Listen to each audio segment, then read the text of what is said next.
आज बात करेंगे बुलडोज़र।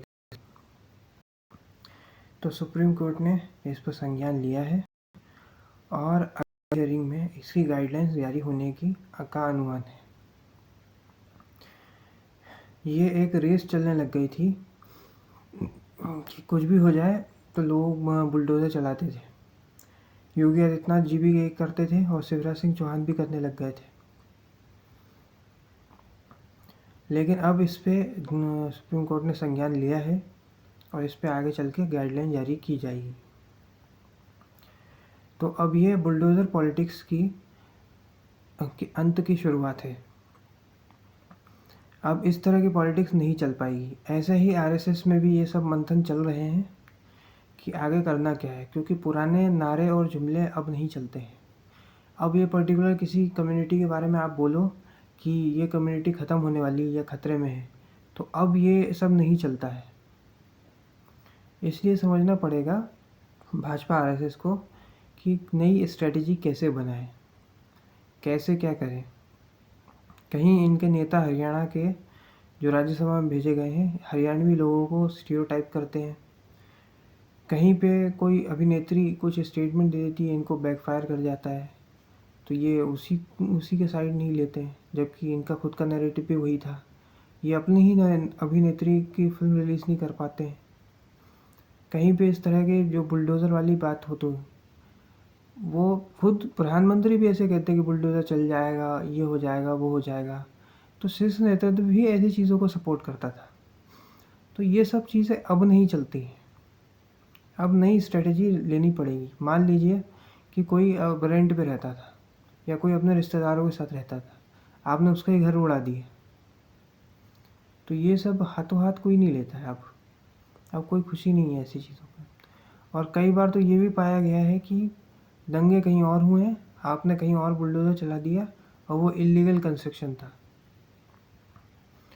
तो ये सब भी चीज़ें हुई हैं। अब जैसे 26/11 में प्राइम एक्यूज जो था ये था कसाब था, वो ओपन एंड शट केस था, सबने उसको देखा, लेकिन फिर भी उसको ट्रायल दी गई है, फिर भी उसको केस लड़ा गया है। अब वो तो इंडिया का नहीं था। अब आप पाकिस्तान में जाके तो बुलडोज़र चला नहीं सकते हो, ठीक। तो आपको समझना पड़ेगा कि जो चीज़ 2014 या 19 में चलती थी या 1990 में चलती थी, वो आज के समय में नहीं चलती है। आपको जनता का फीडबैक लेकर ये समझना पड़ेगा कि आज क्या चलता है। ये जो भाजपा हर चीज़ में बोल रही है कि सुप्रीम कोर्ट को संज्ञान लेना पड़ेगा, सुप्रीम कोर्ट को संज्ञान लेना चाहिए। अब सुप्रीम कोर्ट ये आप ही के ऊपर संज्ञान ले रही है, तो अब आप क्या बोलोगे? आपकी बात आप पे ही बैकफायर कर गई है। तो ये देखिए, समझिए कि लोग क्या चाहते हैं। ये हवाबाजी से अब चीज़ें नहीं चलती हैं। जनता का जो है अब रियल इश्यूज़ पे बात करनी ज़रूरी है। महंगाई पे, बेरोज़गारी पे, टैक्स टेररिज्म पे, इन सब पे, एजुकेशन सिस्टम पे, इन पे बात करना ज़रूरी है। तो आपको नए नारे, नए जुमले गढ़ने पड़ेंगे।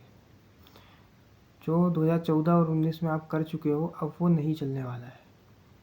अन्यथा जैसे आप हिमाचल हारे थे, तेलंगाना हारे थे, कर्नाटक हारे थे और ये लोकसभा में आपकी सीटें कम हुई हैं, वैसी हालत इन 4 स्टेट के इलेक्शन में भी हो सकती है। इसलिए आपको समझना पड़ेगा कि कैसे आप सभी लोगों को साथ में लेके फिर उनका वोट शेयर ले सको, क्योंकि चुनाव इमोशंस पे नहीं चलते हैं। चुनाव वोट पैटर्न पे चलते हैं। पार्टियां के पास, जिसके पास नंबर्स हैं, जिसके पास वोट शेयर है, वही चलता है। जो नेता वोट दिला सकता है उसी की वैल्यू होती है। जो वोट नहीं दिला सकता है उसकी कोई वैल्यू नहीं होती है।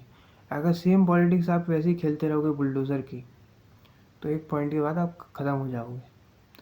कई सारे एक्सपर्ट ऐसे हैं जो कह रहे हैं कि 2027 यूपी इलेक्शन भाजपा हार सकती है, क्योंकि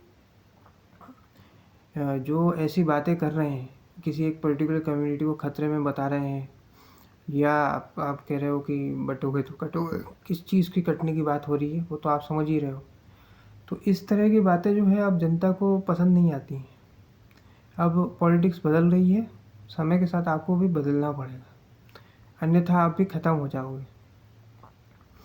आप देखिए इंदिरा गांधी से लेकर कई सारे प्रधानमंत्री आज भी ये कहते हैं कि गरीबी हटाओ। वो गरीबी कभी हटती नहीं है। वो इसलिए नहीं हटती क्योंकि जब तक गरीबी रहेगी तभी तक पॉलिटिशियन का फ़ायदा होगा। और जनता को भी ये समझना पड़ेगा कि कोई भी आपके धर्म बचाने के लिए या आपकी फैमिली को बचाने नहीं आएगा। आपको खुद ही सब कुछ करना है। ठीक, जो राजनीति है वो एक व्यापार है। व्यापार को वो व्यापार की तरह ही समझता है। मान लीजिए कि आप एक गाड़ी लेकर जा रहे हो और गाड़ी आपके गड्ढे में फंस गई और गाड़ी निकल नहीं रही है। आपने किसी से हेल्प मांगी, उसने आपकी हेल्प कर दी गाड़ी निकालने में। आपने उसको पैसे दिए। उस बंदे से आपने पूछा, भाई साहब आप करते क्या हो? उसने कहा, हमारा काम तो पानी डालना है इस गड्ढे में जहाँ पे आपकी कार फंसी थी। अब उसकी शक्ल वैसी दिख रही है जैसे किसी साइको थ्रिलर मूवी के कैरेक्टर की है। ऐसी स्थिति में तो आप कुछ बोल भी नहीं सकते हो, आप चुपचाप गाड़ी निकाल के चले जाओगे। तो यही पॉलिटिक्स में होता है। आपको गड्ढे में फंसाया जाता है और फिर निकालने की भी बातें की जाती हैं। बुलडोज़र चलाना कोई स्थायी समाधान नहीं है। क्या यूपी में जो क्राइम रेट है वो कम हो गए? आप जाके अयोध्या में देखिए क्या हालत है। कानपुर देहात की घटना हुई थी, वो भी सबको याद है। उत्तराखंड में हो रहा है, अभी बदलापुर में वही इंसिडेंट हुआ है। तो ये कम नहीं हुआ है, ये तो वैसे ही चल रहा है।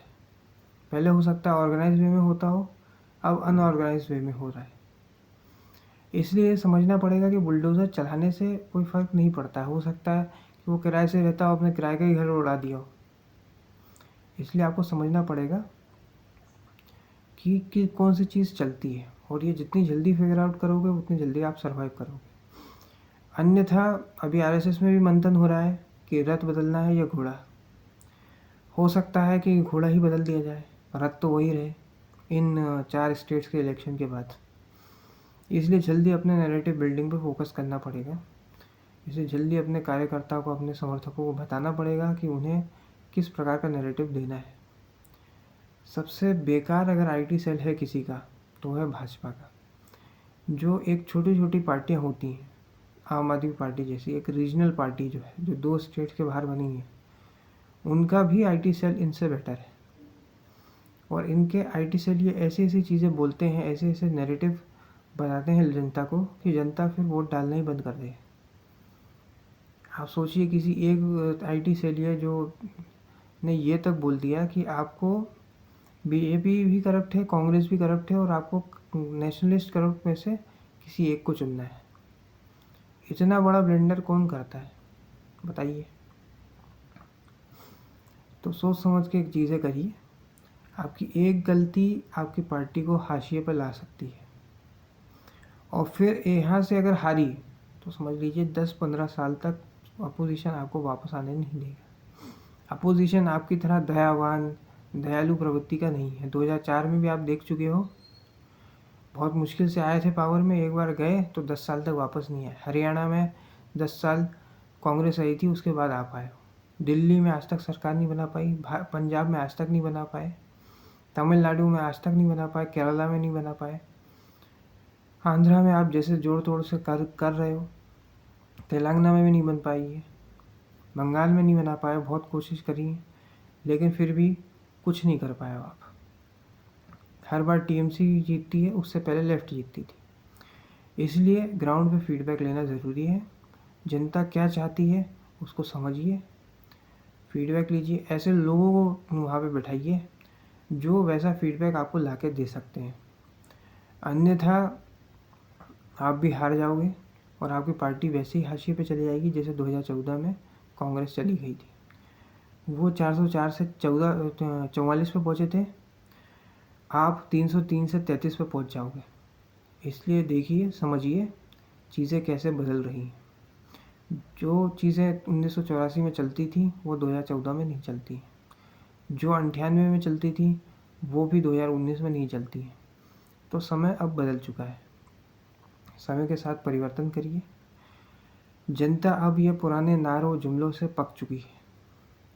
इसलिए आपको भी नया नैरेटिव, नया परसेप्शन क्रिएट करना पड़ेगा। आज के इस वीडियो में इतना ही। अगर ये वीडियो आपको अच्छा लगा तो वीडियो को लाइक करें, शेयर करें, कमेंट करें और चैनल को सब्सक्राइब करें। धन्यवाद।